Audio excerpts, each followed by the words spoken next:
Hello, everyone. Welcome to the weekly roundup. Today, we will cover interest rates, inflation numbers, and market sentiments. Hello, Ben. Hey, Eva. Snowy day. It is. It really is. I think everyone in Ottawa is hunkered down Yeah, and yeah, trying not to go outside. that's probably best. Yeah, exactly. Stay warm indoors. That's it. Okay, let's start off with interest rates. It appears Okay. the Fed may have taken a timeout on rate cuts. What is their current tone, and what can we expect in the near term? Yeah, so definitely been jumping around quite a bit in the past, let's say 7, 8 days, at least from a interest rates, inflation, tariffs, not tariffs. So the economists of Canada, anyways, been jumping around with their forecast. And then to your point, from a perspective of what's going to happen with the U.S. from a rate perspective, I think the market got overly excited last year, started to anticipate rate cuts. Then obviously President Trump was the winner of the race, and then markets started pricing the other way. And now we've gone kind of completely to the other end of the spectrum where no one's expecting rate cuts. Potentially now in June is a possibility. March looks like a low probability. We had the inflation print yesterday, which got the market a little bit excited. But then Powell spoke yesterday, and Powell said everyone should calm down, and that we don't necessarily see anything different. Obviously, the print was a little bit hotter than expected. And as we talked about multiple times, inflation is a 12-month number, right? It's a rolling number. So if you get a weak one fall off last year and then you get a slightly hotter one this month, then you get a slight uptick. And so effectively yesterday, Powell said nothing to be excited about. Inflation's here. Um, I know we've looked before at this Trueflation, which is a website that kind of tracks overall inflation, and Trueflation data has been saying we continue to contract and inflation slowing. So, I think it's an interesting one. But if Powell and Macklin both say inflation's coming down, they'll probably find a way for inflation to come down. So I think that that's what I would say today. Markets priced in not much in the neighborhood of cuts for the Fed, but when we're looking ahead, we're trying to say, okay, if the market's starting to price that out, then a risk of a surprise to the other side could cause a pretty big rally in certain things. And when it's interest rates, that would be a rally in bonds. So starting to think about it from that perspective. Yeah. Let's talk more a bit about the recent inflation numbers.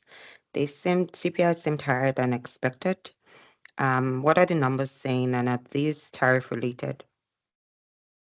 I'd say not necessarily tariff related yet. So certainly some anticipation of it maybe gave a little bit of a boost. And so if you looked at maybe December, January, there was a bit of a rush to, we'll say, accumulate stuff. And so maybe you got a slight uptick because you were able to charge things a little bit higher. You saw inflation in certain things like gas and energy related.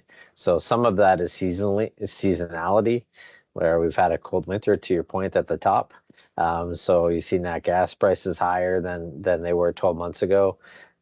So I think that it wasn't tariff related yet. And we'll see what happens there. Obviously, this week we saw him come back with aluminum tariffs, which he said he wasn't going to do anything, and then came back with aluminum tariffs in Canada.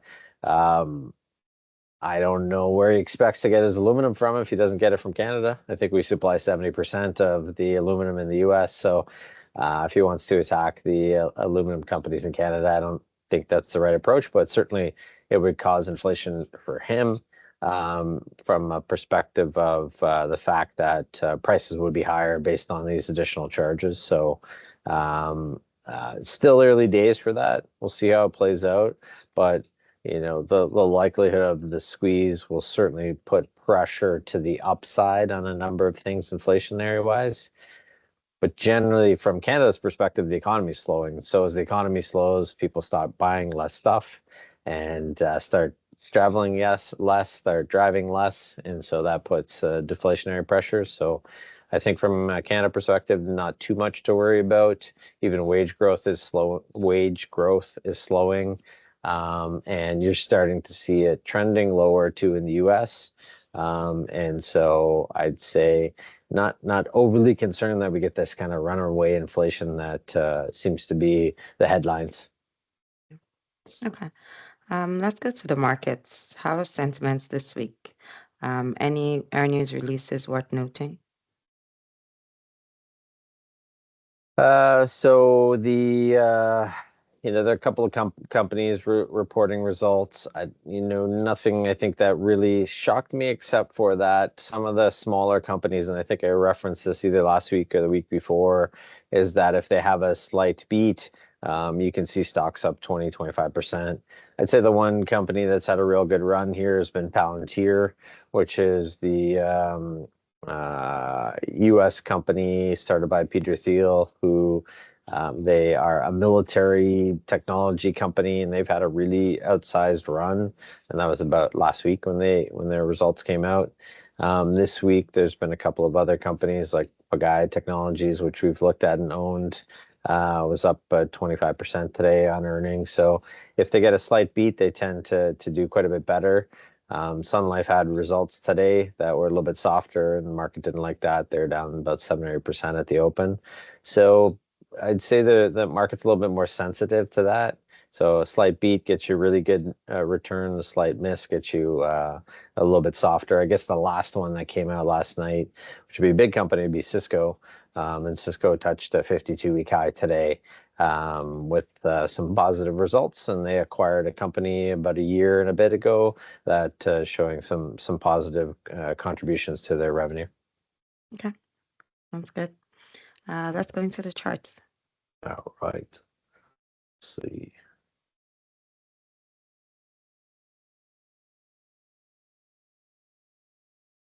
Okay, so we're recording this on February 13th at about 1 o'clock. So if anything that happens after this, certainly not going to comment on. But I'm going to try to put a bit more context into some of the questions at the top, Eva, where, as I said, the economists have been jumping around from a perspective of if they don't tariff, this is what happens. If they do tariff, this is what happens. And so we had the video, if you watch from last week, you'll see the numbers, which you can have a look back at, and you'll see that they look a little bit different than here. So from the perspective of where we are today, from an overnight, so this target is the overnight rate. So this would be the Bank of Canada's, and this would be the Federal Reserve. So you can see we're 150 basis points difference, or 1.5% difference between the US and Canada.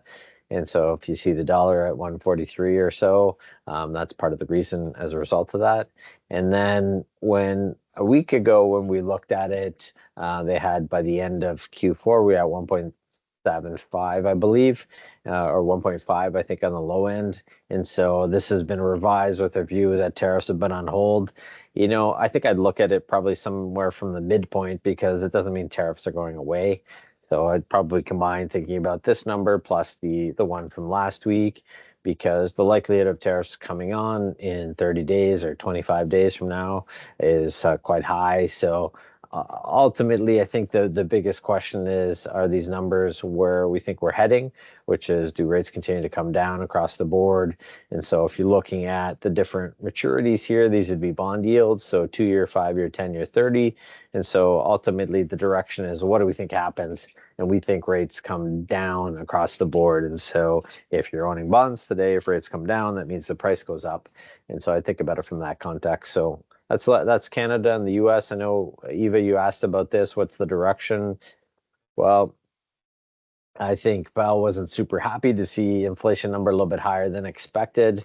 The view continues to be that we see rates come down, and we see rates come down in the U.S. Well into 2026, where in Canada we would see the opposite. So I think the economists would feel that we are seeing a contraction in Canada before we see that in the U.S. And so that's with the view that rates come down, then ultimately go higher. The U.S. view is that rates go down and continue to go down.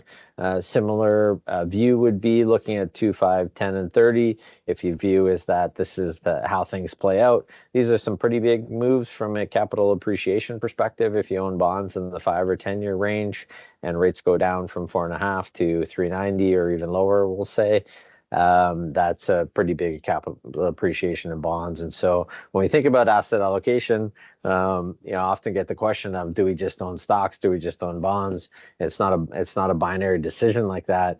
The rationale with asset mix is we want a little bit of both.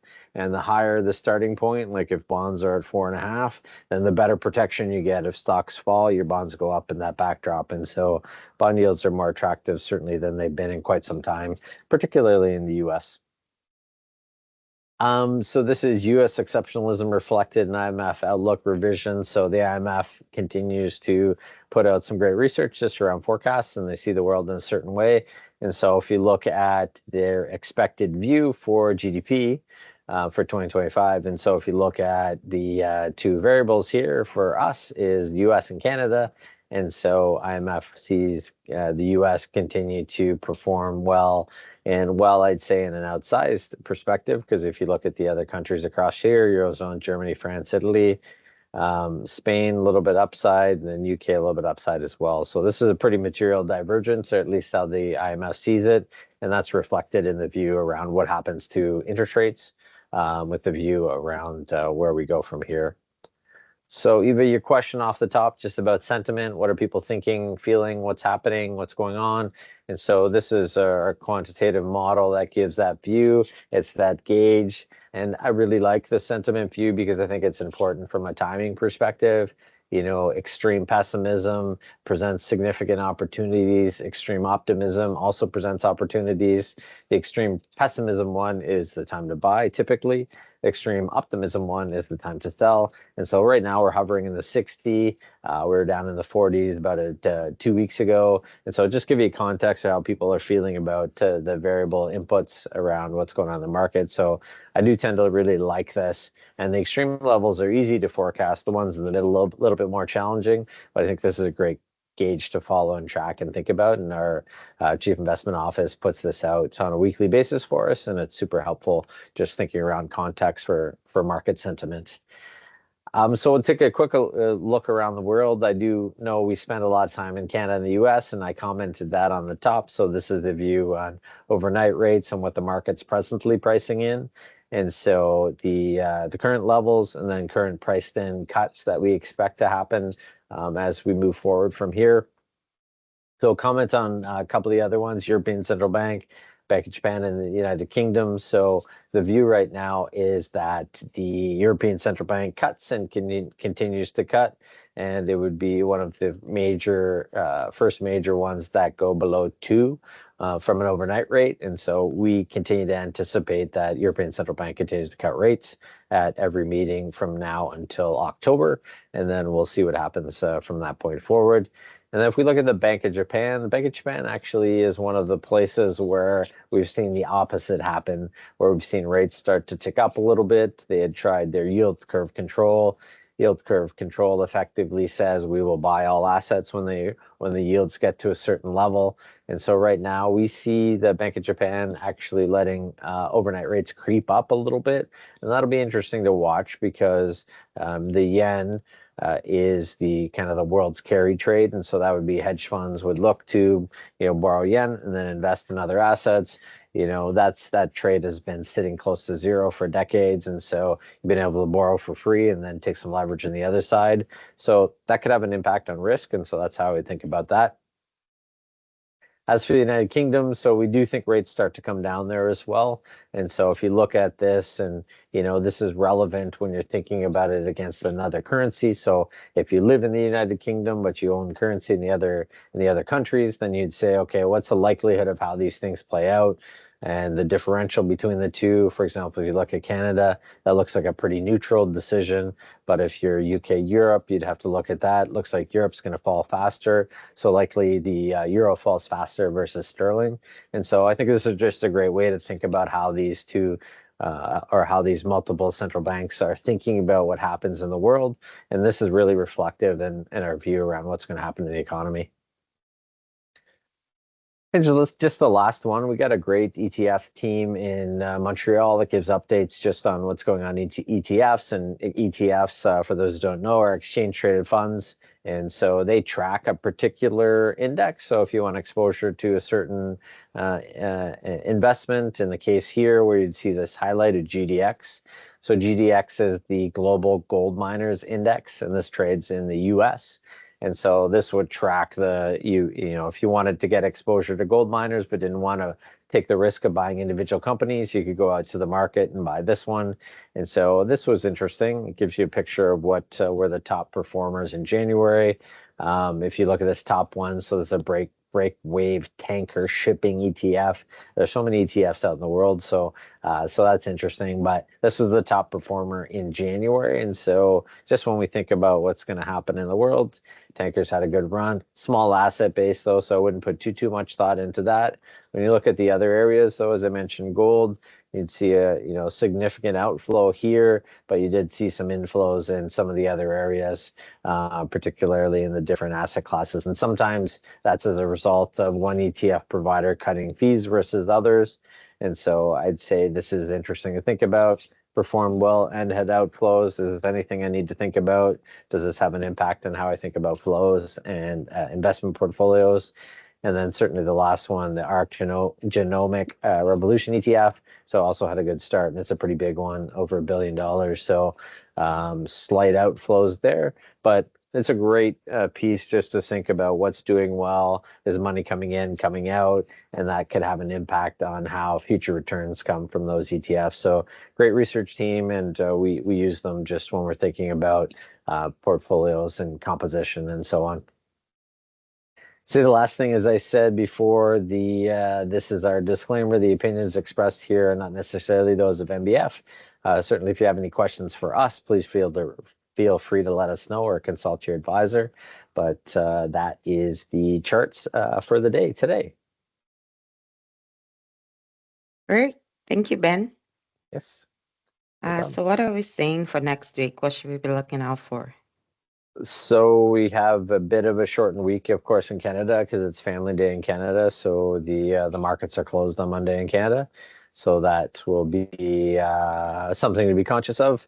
We have some data coming out in Canada though on Monday. We have housing starts on Monday, and then on Tuesday next week we have Canadian CPI. So certainly that will play a part, and I think everyone will be watching that number because we have a March meeting coming up to see if they're going to cut rates or not.